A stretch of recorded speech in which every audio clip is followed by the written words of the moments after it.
Hey everyone. So I am Omalara Thomas Demo, CEO and founder of Melanin Medicine and Motherhood, and we are on day 3 of our countdown to the Pivot into Your Purpose workshop. So hi everyone, how are you? Gonna wait for people to just stroll on in just for a little bit. Hi, Queen Michis. How are you, Michessa? How are you?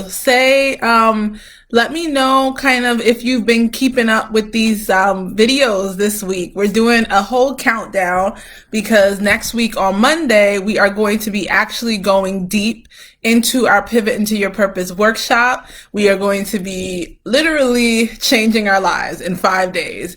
And we're going to have giveaways because we know that finding time to actually do something that is focused on you, particularly for me as a Black woman, mom, physician, finding that time is so hard that we want to incentivize. We want to make sure that you are like, yes, I found time to actually spend on me. So we know that's a big deal. So we're going to be doing our Pivot to Your Purpose workshop. And today, hi Lahoma, hi Lynn, Eat Therapy. And today we're going to talk about reassessing your values. So those of you who haven't been here from day 1, which started on Monday, today is Wednesday. So we had day 2. I'm going to do a quick recap and then take you into day 3 of what we're going to be talking about. So first and foremost, I want to give you some context. My name is Dr. Omalara Thomas Demo. I am a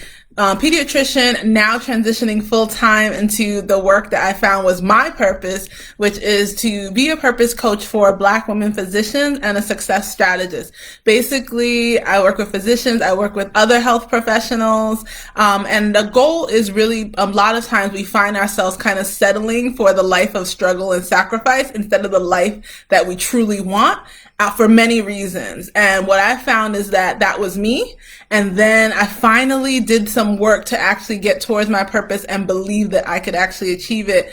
And right now I'm able to move into that and to that fulfillment. And I don't want any of us, given all of the work that we do in our lives, to not have that opportunity to actually live the life that we want. Hi, Sherry. How are you? Hi, Ataradessa. So I wanted to be able to talk about what are the things when we start our Pivot to Your Purpose workshop. I go into teacher mode. We are in 5 days. We got homework, but we got giveaways. We got books, planners, scholarships for coaching, all of that good stuff. But I go into teacher mode. And so the thing that I've realized is before we even do the workshop, there's a lot of work that we need to start thinking about and getting our mindset right, because a lot of that work around what is that we want for our life? Thanks, you're missing me. What is the work that we want for our life? What is it that we want to achieve? Some of us haven't thought about that in ages, okay? And so what I like to do during this countdown, this 7-day countdown to when we start, is I like to actually give you guys 7 days of things that you need to start thinking about in order to get us really good for the 5-day intensive that we do, that workshop that we do each night. If you're not registered, I don't know why not. So after you finish this, if you're on Facebook watching me in the group or on my page, I'll pop that in the comments. If you are on Instagram, once we finish this little seminar session, then I will, you can go head on to my bio and you can actually get more information about how to register. Very easy. Just click. Okay. So what are the things that we've talked about already? So what we're doing is we're actually spelling out purpose over the 7 days, because I love cheesy things like that. And so what we're doing is the first day, we talked about pinpointing your passion. And so what I'd like you to do is, we're not going to go in deep into that, but if you want to get all of that information, you can actually go back into the IGTV series. And those of you who are in the Facebook group, where that's a lot of fun, where that happens, you can check those out in the feed. But what I want to do is I want to make sure that you're thinking about pinpointing your passion. That was day 1. Day 2 was uncovering your blocks. Okay. Day 3 today, we're going to be talking values. Values. Okay. And the values word often gets no love in our life because it's like, yeah, I value that. Yeah. And actually it showed there is no evidence at all in our lives so many times of what we actually value. And without values, that's when we find, without living in our values, I should say, we do have values, but without living aligned with our values, we often tend to burn out. We often tend to not have boundaries in our life. And we often tend to start to resent kind of what we're doing for people, that we've allowed to happen to us. So what I hope to do today really quickly, I usually get these done in like 10 minutes. So I'm going to try to get this done because I know we all got stuff to do. So what I usually do is I talk through kind of what are the 3 things that are going to be really important strategies for you, and then give you a little piece of homework. Okay. So first and foremost, I think it's particularly important for us to make sure that, and I look over here because I always write my notes, is that when values aren't clear, we burn out. Okay, so I want you to just take that. If you've fallen asleep after this, I just want you to take that. If your values aren't clear, you burn out. And if your values aren't clear and you're not sticking to them, you burn out. So one of the things that I think has been really important talking through these issues has been how COVID has changed how I talk about this topic. Okay. Because right now, everyone can agree with me that our bandwidth is low. Okay? Our bandwidth is low. If you're with me, I have 2 kids. Okay? I am schooling. I am cleaning. Okay? I used to outsource, but now I don't have a lot of people coming in and out of my house. I am working. I am trying to stay sane, trying to meditate, pray, do all that. And I'm trying to stay healthy and try to exercise. And I'm trying to do all of that. And try to make sure that I don't somehow get paranoid about getting COVID and dying. Okay. So within all of that, which I know many of you can feel me, many of you understand that, we've had to learn what matters and what doesn't, because it's time to streamline. Shout out to the magical you sisters, the Uwema Demo sisters who run my life, run me ragged. My daughters, my 6 and my 8-year-old. Thanks, Sherry. So one of the things is that we've had to learn what matters in our life and what we need to streamline. And often the things that matter to us, our values, we, before COVID, could displace. Like the things that really were important things that we wanted to do, but we were like, oh my gosh, this is never going to get done. I can't do it. I don't have that. We used to displace that. Like we use Netflix. Right now we're using we're using housework, maybe chores. We're using social media because those big things just seem like way too big. But those are usually the things that are really important and the things that are going to give us the most life, right? The things that matter to us. They're also the things that can open the door and tell us, what is it that I really value, right? So if you want to do something like a nonprofit with a community, then you know that community work is something that you value. If you want to start to figure out how you financially fix your life, then you know that legacy is something that you value. But it seems overwhelming. And Netflix and like eating that bag of potato chips seems a lot easier, and it can like buy my time from having to think about how to navigate things. But now that we have things closed off, we have less of those distractions. Some of us would get out the house and do this. Some of us would go shopping here. Some of us would do these things.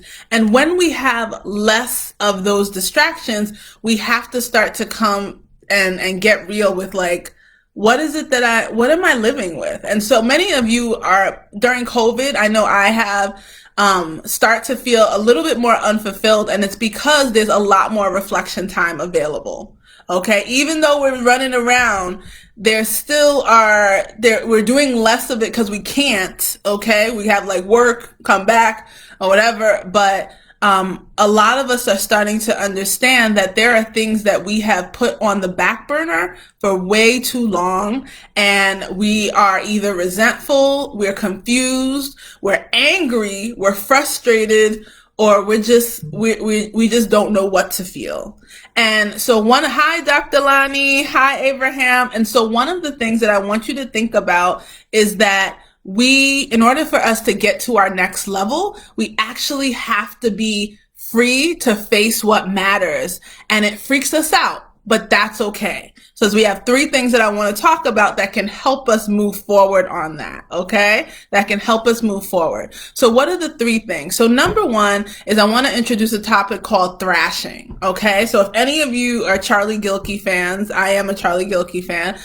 His book Start Finishing and his group Productive Flourishing, I really like. And he talks about thrashing. And I talked about this with our Empower group yesterday in our book club. And one of the things that he talks about is thrashing is kind of when you know you have that thing, when you ever are in an experience where you're like, should I do it? Maybe I shouldn't. Should I do it? No, I don't think so. When you're doing that back and forth, that's thrashing. Thrashing is usually something that is a clue of something that is really valuable to you, and you have to make the choice of whether or not I'm going to step into that, meaning get out of my comfort zone, or I'm going to step away from that. But the first thing is just recognizing when thrashing is happening and accepting it as not a deficiency or a problem, but accepting it as something that's actually positive and leading me to the place where I need to focus my attention, right?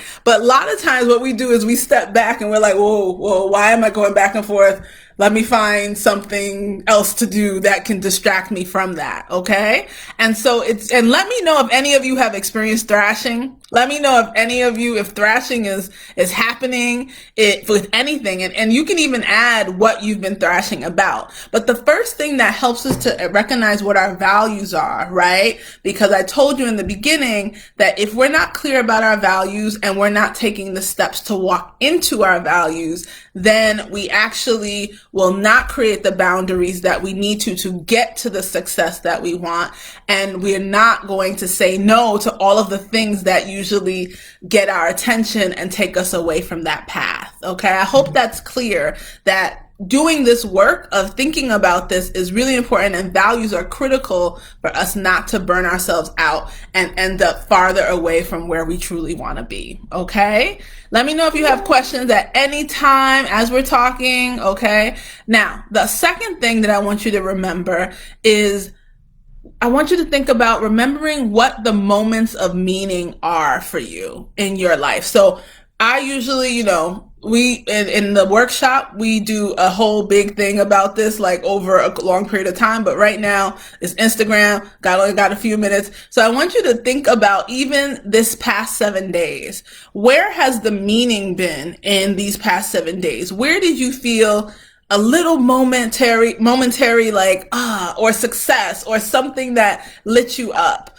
Too often we are drowning in all of the doom and gloom and not recognizing when those things happen. Okay. And, before I move on, so Sherry said, how do you suggest balancing feeling guilty when asked to do something and saying no? So what's really important about this question, thank you for asking it. I did not pay her to do this, but thank you for asking it. How do you suggest balancing feeling guilty? So a lot of times what you have to think about is when you're saying no to something, right? A lot of times we can't say no because we don't know what it is on the other side we're saying yes to.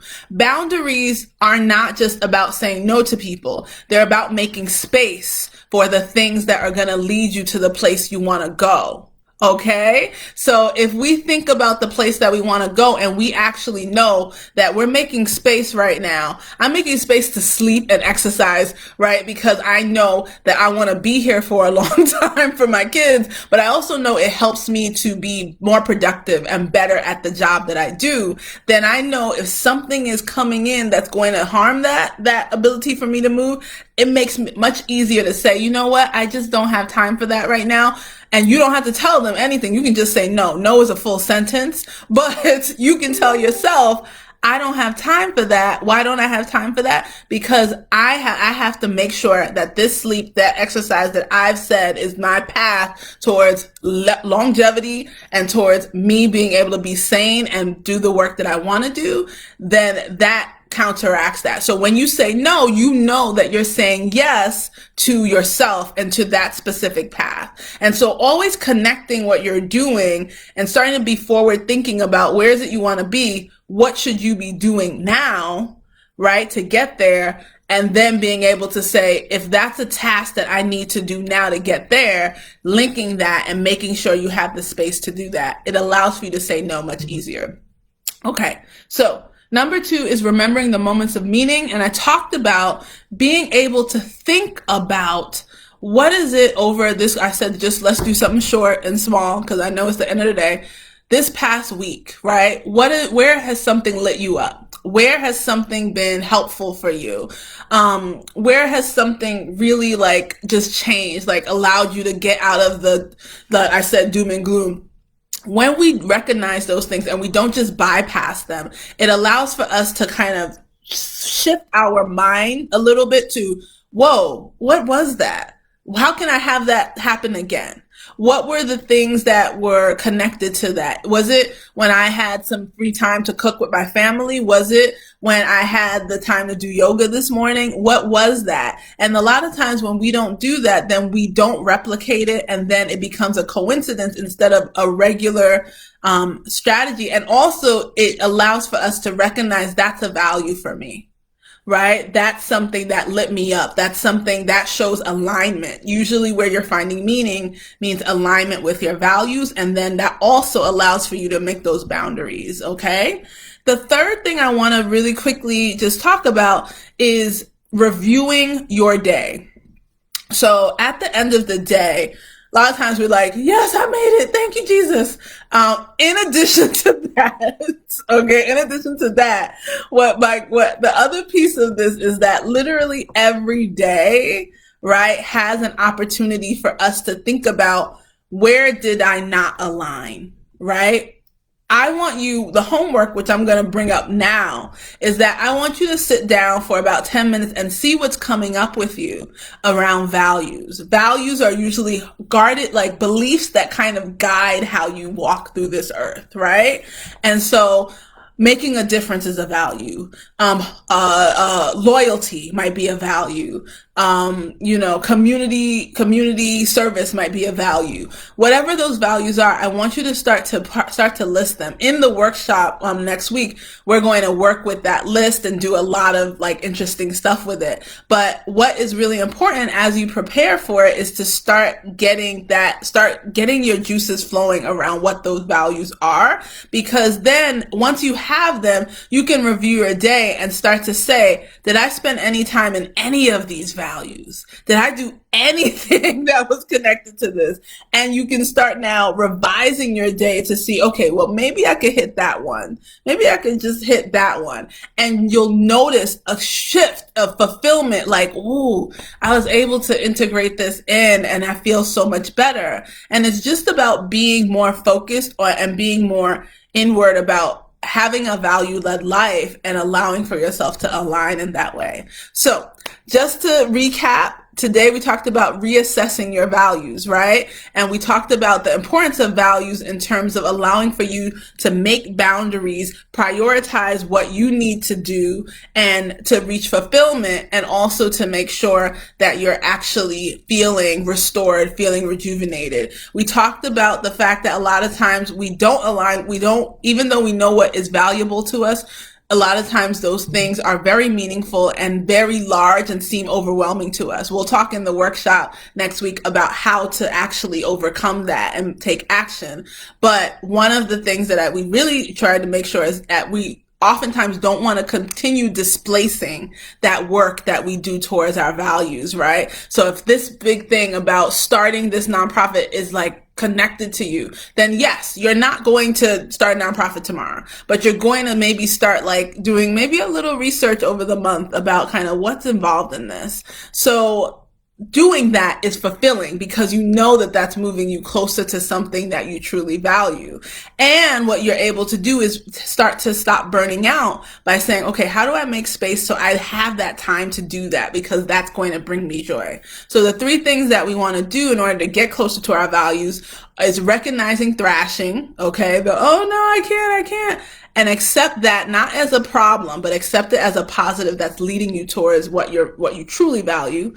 Remembering the moments of meaning over time, right? So thinking either every week or once a month, where did I find meaning, and not rushing past that, but using that to identify this is actually something that I value that I may have not even missed, that I may have missed. And then number 3 is reviewing your day. At the end of the day, just thinking about once you've done your homework and you have your list of values, you can pop that up somewhere and just when you get home, just look through the day and say, did I do anything that was connected to any of these? And start to think about what's one thing that I could tweak to start to get a little bit more connected to this. So I hope this was helpful for some of you. For all of you, just to remember, share this with a friend. Definitely, okay? Definitely follow, okay? If you don't know me, follow. If you're on Facebook, come into our group. We do weekly lives in there, and then we also just share tips, engage, network. We have about 1,300 Black women in medicine that are in there. So come onto the Facebook group. And you can just look up Melanin Medicine Motherhood, and that's the name of the Facebook group, the same as the Instagram page. But most importantly, if any of this resonated to you around how do I get closer to the place that I want to be and break that gap from where I am and where I want to be, that's called pivoting into your purpose. And the workshop starts on December 14th. Okay. And it's at 8 p.m. every night, December 14th to the 18th Eastern. And what we're going to do is that you're going to register. I'm volunteering you. You're going to register. And once you register, you will actually get access to the workbook. I told you, this is not a game. You're going to get access to the workbook, and those who register are eligible for our giveaways that we'll be doing each day of the workshop. And they're good. So I hope that you share. One of the other things that I want you to think about is sharing with a friend. And I've had a bunch of people who do the workshop with somebody else and then kind of exchange notes about each day, what happened. And so this is really important. If you're registering, don't just keep it to yourself. Tell somebody else about it, because I'm sure they will be happy as well. We've done this multiple times. It always gets better. It always gets more meaningful to see women being like, yes, I can do it. And then actually not only getting that confidence, but actually getting some steps to take action. So I'm really excited. As you can tell, tomorrow will be day 4 of the count. Well, let me count down. So we have 5 days until the workshop. Tomorrow we will have 4 days until the workshop on Monday, but that will be day 4. So check out on either Instagram or on Facebook. Just check out the past episodes that I had, which was number 1 was talking about pinpointing your passion. Number 2, uncovering your blocks. Number 3 was today, which was reassessing your values. And I won't tell you what number 4 is. You'll have to just come back tomorrow and see that. And we'll be doing it throughout the weekend, okay? All celebrating our Pivot to Your Purpose workshop. So hope you have a good rest of the evening. I am headed to office hours and group coaching with my fabulous women in our Empowered program. And I look forward to seeing you all at 7 p.m. Eastern tomorrow to continue this fun countdown. So have a good night. Thanks for joining me. Take care. Bye.